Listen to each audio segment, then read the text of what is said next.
On Mondays and Thursdays, I learn how to die. I call them my terminal days. My wife, Fernanda, doesn't like the term, but a lot of people in my family died of melanoma cancer, and my parents and grandparents had it.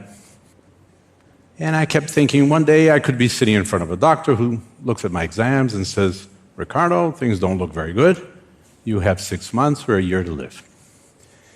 And you start thinking about what would you do with this time. And so you say, I'm going to spend more time with the kids. I'm going to go visit these places. I'm going to go up and down mountains and places, and I'm going to do all the things I didn't do when I had the time. But of course, we all know these are very bittersweet memories we're going to have. It's very difficult to do. You spend a good part of the time crying, probably. So I said, I'm going to do something else. Every Monday and Thursday, I'm going to use my terminal days. And I will do, during those days, whatever it is I was going to do if I had received that piece of news. When you think about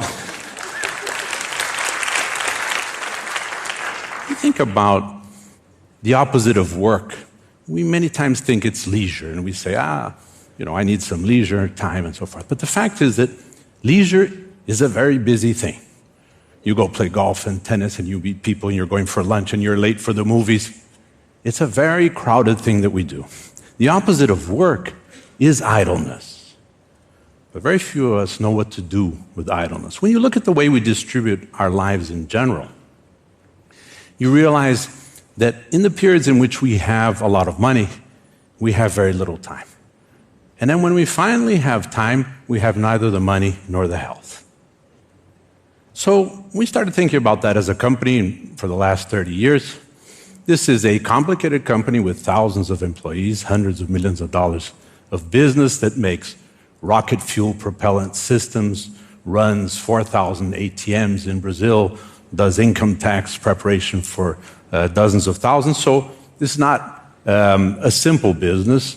We looked at it and we said, let's devolve to these people. Let's give these people a company where we take away all of the boarding school aspects of this is when you arrive, this is how you dress, this is how you go to a meeting, this is what you say, this is what you don't say, and let's see what's left.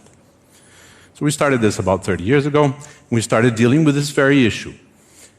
And so we said, look, the retirement, the whole issue of how we distribute our graph of life. Instead of going mountain climbing when you're 82, why don't you do it next week?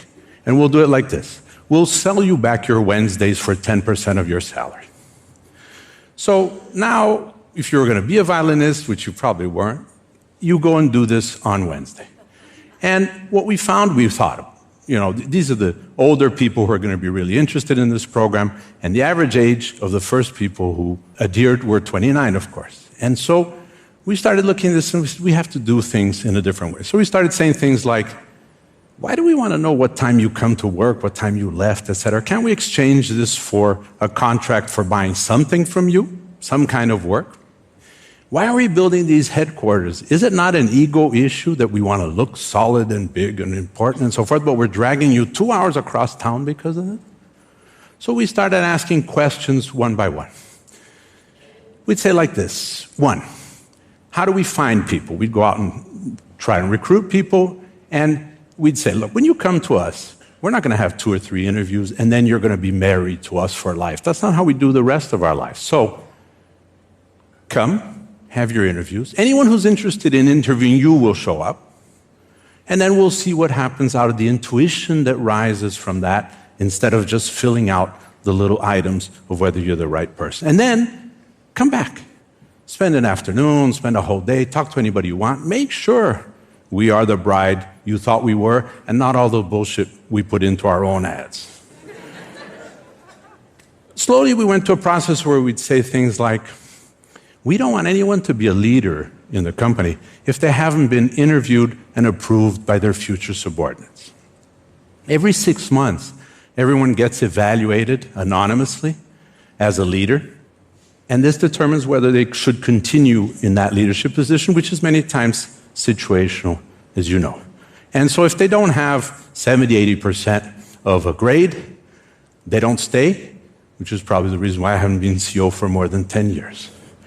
And over time, we started asking other questions. We'd say things like, why can't people set their own salaries? What do they need to know? There's only 3 things you need to know. How much people make inside the company, how much people make in somewhere else in a similar business, and how much we make in general to see whether we can afford it. So let's give people these 3 pieces of information. So we started having in the cafeteria a computer where you could go in and you could ask what someone spent, how much someone makes, what they make in benefits, what the company makes, what the margins are, and so forth. And this is 25 years ago. As this information started coming to people, we said things like, we don't want to see your expense report. We don't want to know how much holidays you're taking. We don't want to know where you work. We had, at one point, 14 different offices around town, and we'd say, go to the one that's closest to your house, to the customer you're going to visit today. Don't tell us where you are. And more. Even when we had thousands of people, 5,000 people, we had 2 people in the HR department, and thankfully one of them has retired. And so the question we were asking is, how can we be taking care of people? People is the only thing we have. We can't have a department that runs after people and looks after people. So as we started finding that this worked, and we'd say we're looking for, and this is, I think, the main thing I was looking for in the terminal days and in the companies, which is, how do you set up for wisdom? We've come from an age of revolution, industrial revolution, an age of information, an age of knowledge, but we're not any closer to the age of wisdom. How do we design, how do we organize for more wisdom? So, for example, and many times what's the smartest or the intelligent decision doesn't jibe. So we'd say things like, let's agree that you're going to sell 57 widgets per week. If you sell them by Wednesday, please go to the beach. Don't create a problem for us, for manufacturing, for application. Then we have to buy new companies, we have to buy our competitors, we have to do all kinds of things because you sold too many widgets. So go to the beach and start again on Monday. And so the process is looking for wisdom. And in the process, of course, we wanted people to know everything, and we wanted to be truly democratic about the way we ran things. So our board had 2 seats open with the same voting rights for the first 2 people who showed up. And so we had cleaning ladies voting on a board meeting, which had a lot of other very important people in suits and ties. And the fact is that they kept us honest. This process, as we started looking at the people who came to us, we'd say, now wait a second, people come to us and they say, where am I supposed to sit? How am I supposed to work? Where am I going to be in 5 years' time? And we looked at that and said, we have to start much earlier. Where do we start? We said, oh, kindergarten seems like a good place. So we set up a foundation, which now has, for 11 years, has 3 schools, where we started asking the same questions. How do you redesign school for wisdom? There's one thing to say, we need to recycle the teachers, we need the directors to do more, but the fact is that what we do with education is entirely obsolete. The teacher's role is entirely obsolete. Going from a math class to biology to 14th century France is very silly. And so we started thinking, what could it look like? And we put together people, including people who like education, people like Paulo Freire and 2 ministers of education in Brazil. And we said, if we were to design a school from scratch, what would it look like? And so we created this school, which is called Lumiar.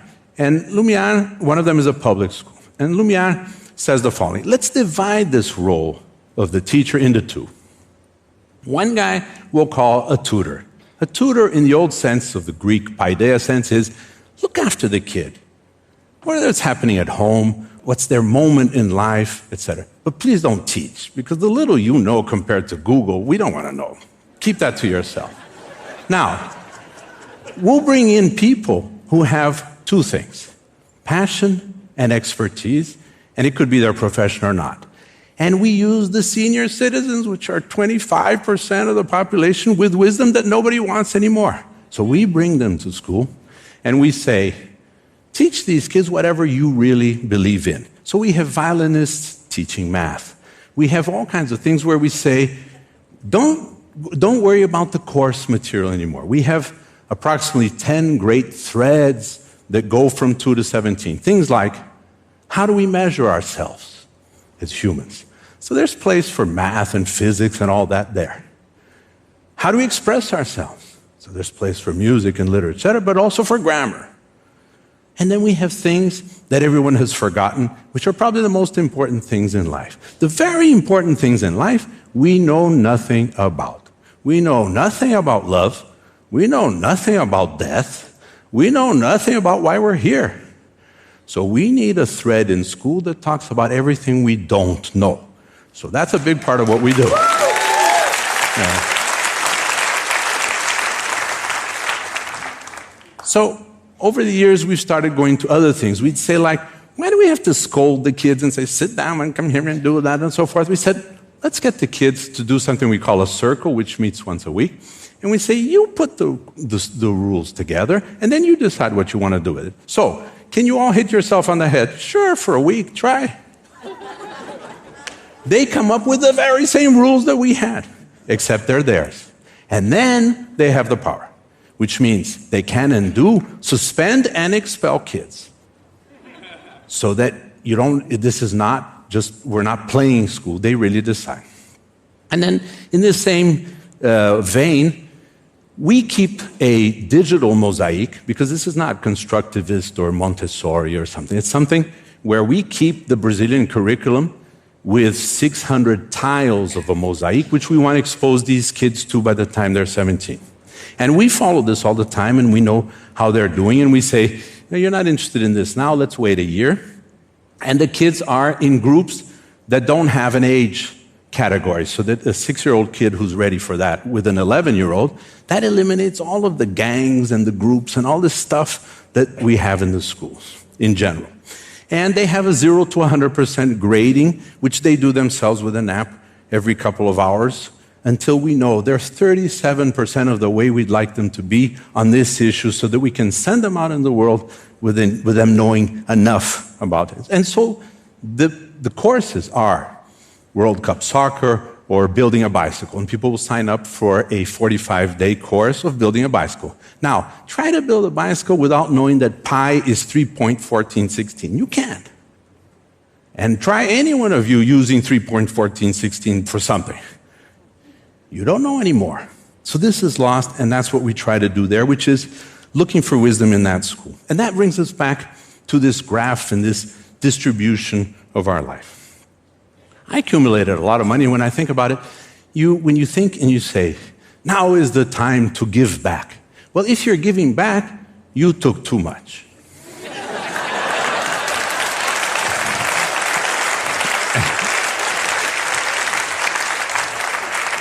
I keep thinking of Warren Buffett waking up one day and finding out that he has $30 billion more than he thought he had.